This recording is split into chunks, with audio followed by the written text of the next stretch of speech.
এরকম দুটো আয়াত হচ্ছে কোরআনে নাজিল হওয়া প্রথম আয়াতগুলো, সূরা ইকরা বা সূরা আলাক অধ্যায় নম্বর 96 আয়াত 1 ও 2 বলা হয়েছে ইকরা বিসমি রাব্বিকাল্লাযী খালাক খালাকাল ইনসানা মিন আলাক।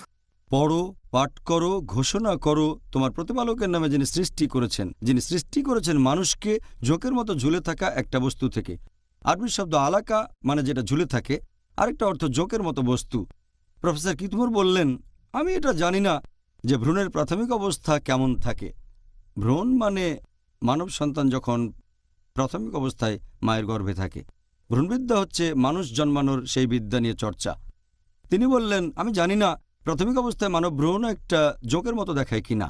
তিনি পরীক্ষাগারে গেলেন আর খুব শক্তিশালী মাইক্রোস্কোপ দিয়ে ভ্রূণের আকৃতি পর্যবেক্ষণ করে দেখলেন, একটা জোকের ছবির সাথে মিলিয়ে দেখলেন। তিনি এই দুটোর হুবহু সাদৃশ্য দেখে অবাক হলেন।